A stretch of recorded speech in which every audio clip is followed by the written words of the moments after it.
नमस्कार, मैं अनिल श्रीवास्तव, श्रमिक नेता बिहार। यह वीडियो मेरे निजी विचार से संबंध रखता है। अभी लोकसभा चुनाव आया हुआ है और लोग इस चुनाव में जो भी प्रत्याशी हैं वो अपनी किस्मत को आजमा रहे हैं। मैं भी सोचा कि चलो मैं भी अपने अनुभव का साझा जनता के बीच में करूं और यही सोच करके मैं भी आया यह कहने के लिए कि मेरी भी उम्र आज 70-72 की हो गई और पुराने कालों से मैं देखते आ रहा हूँ इस देश के अंदर में स्वतंत्रता के बाद जो स्थिति सामने आ रही है वो सब चीज खट्टे और मीठे का हम अनुभव प्राप्त करते हुए अब तक आ रहे हैं। इसलिए यह कहना कि भाई कोई प्रत्याशी बहुत अनुभवी है तो कोई प्रत्याशी बहुत पुराना है, कोई प्रत्याशी बुजुर्ग हो गया, यही तो मैं बताना चाहता हूं कि जो लोग इस तरह के भ्रामक प्रचार कर रहे हैं कि हम तो बूढ़े हो गए करते करते, राजनीतिक अनुभव प्राप्त करते करते मेरा संघर्ष ऐसे रहा वैसे रहा, मैं यही कहना चाहता हूं कि पलट करके आप अनिल श्रीवास्तव को भी तो देखो एक और कि जिसने अपने पूरे जीवन का जवानी से लेकर के आज तक संघर्ष में ही रहा, हमेशा आंदोलन और संघर्ष से जुड़े रहे, हर समय आंदोलन और संघर्ष के कार्यक्रमों में भाग लेते रहे और मजदूरों की समस्याएं हो चाहे किसी की समस्या हो उस समस्याओं को समाधान कराने के लिए अथक प्रयास मैं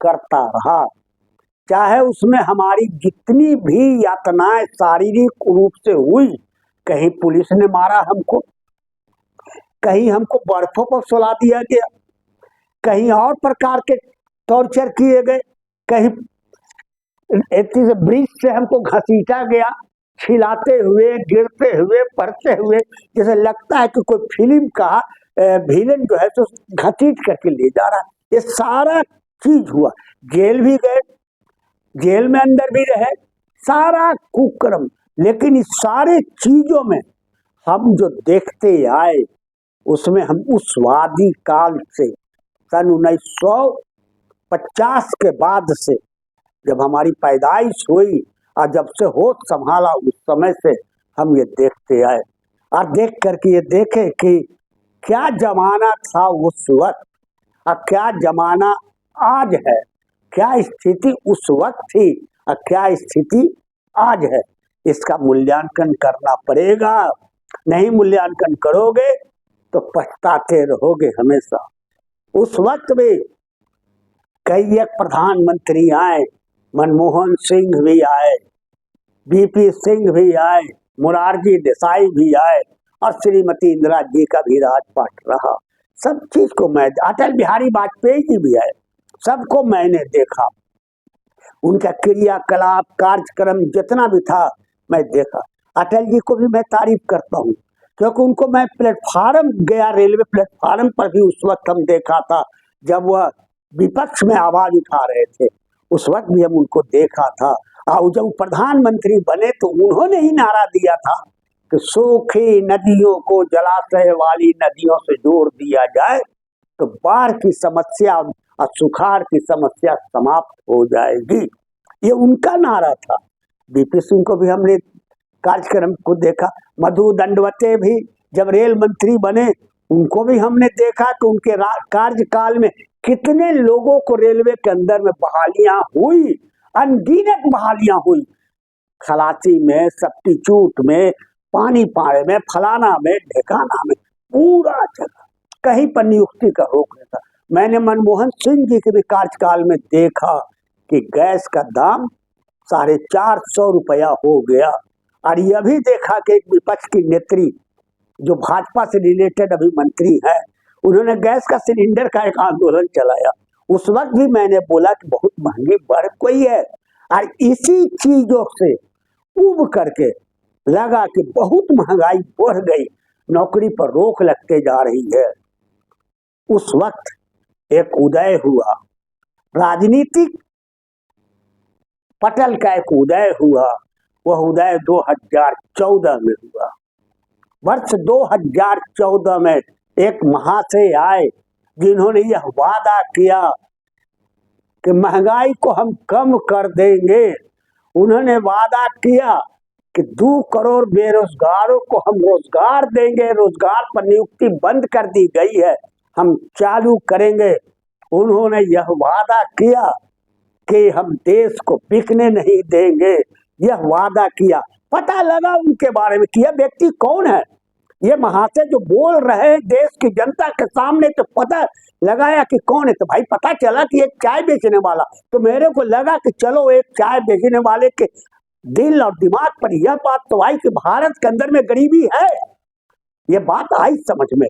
तो हमने भी उनके बातों को झांसे में आया। और उन्होंने ये भी कहा कि जितना काला धन है सबके पास उसको निकाला जाए। नोटबंदी भी कर दिया गया, मारा मारी हुआ। यह प्रलोभन दिया गया कि आप नोट जमा करो। काहे जमा करो भाई? तो नोट बंद करके हम एक नए नोट निकालेंगे ताकि लोगों को पता तो चले कि कितना काला धन बैंक में जमा है। सबको निकाल करके जनता के बीच में हम 15 लाख रुपया बांटेंगे, जीरो अकाउंट से खोलो। लोग मारा मारी क्या, हम भी झांसा में आ गए। मेरी भी 3 बेटी, अब बेटा ने जीरो अकाउंट से खाता खोला। चलो भाई 15 लाख पे नहीं तो कुछ हो तो आ जाए, चलो लालच बच जैसे भी हो। मैं भी आया, लेकिन आज 2014 में यह बात कही, वह वहां से भारत के प्रधानमंत्री बने। सारे लोगों ने सपोर्ट किया। एक अच्छी भारत के आबादी ने उनको बहुमत दे करके विजय दिलाया। लोग चिल्लाते रहे कि नहीं यार अब की बार फलाने जी, अब की बार फलाने जी। सबने महंगाई किया, ऐसे किया, देश बिकेगा नहीं, बचेगा, नौकरी हो जाएगी, फलाना ठिकाना, सारा चीज किया। लेकिन क्या हुआ 2014 से लेकर के 2024 तक, आप मूल्यांकन करो। धीरे धीरे मैं देखता गया क्या हुआ भैया।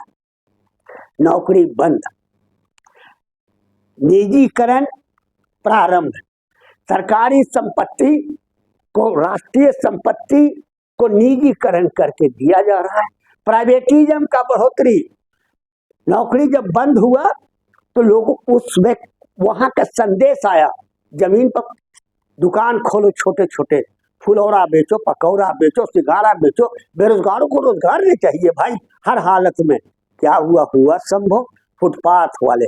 आज स्थिति ऐसी पहुंच गई साथियों, जो मुझे कहना पड़ रहा है कि मेरे ऐसा आदमी देखते देखते इस नतीजे पर पहुंचा कि देश को कहां ले गए। जिस व्यक्ति ने, जो चाय बेचने वाला व्यक्ति ने जो ये घोषणा किया था पब्लिक के सामने कि हम देश को एक अच्छे रास्ते पर ले जाएंगे, सभी को रोजगार देंगे, राष्ट्रीयकरण संपत्ति को बढ़ावा देंगे और नए नए औद्योगिक लगाएंगे, नए नए उद्योग लगाएंगे, आज कहाँ है भैया।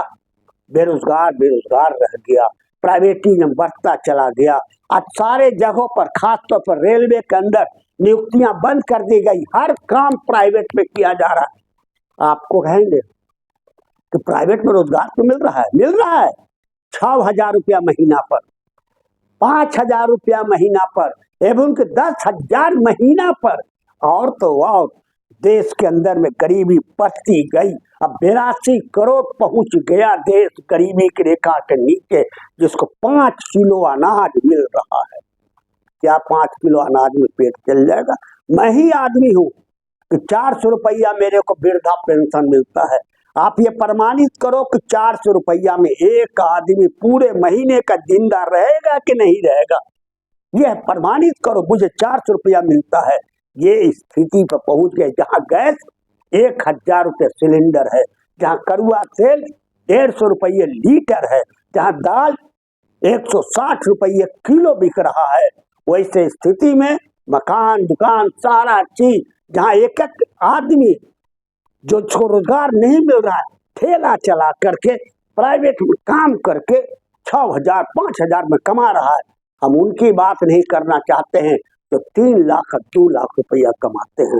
देश को पहचानो, देश को गरीबी के रास्ते पर पहुंचाने वाले व्यक्ति को पहचानो कि 2014 से लेकर के 2024 तक कौन लाया।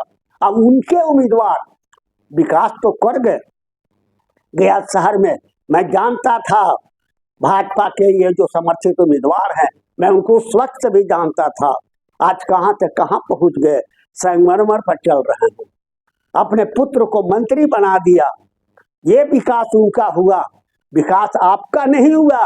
जो झोपड़ी में आप रह रहे हो और जो झोंक सह रहे हो कि 1000 रुपया का सिलेंडर हम कहाँ से लाएंगे। घर घर सिलेंडर पहुंचाने का नारा दे दियो कि घर घर सिलेंडर हम पहुंचा रहे महिलाओं को, लेकिन सिलेंडर का दाम कौन देगा श्रीमान। जब 400 रुपया सिलेंडर का दाम था, बढ़ करके 1000 रुपया हो गया।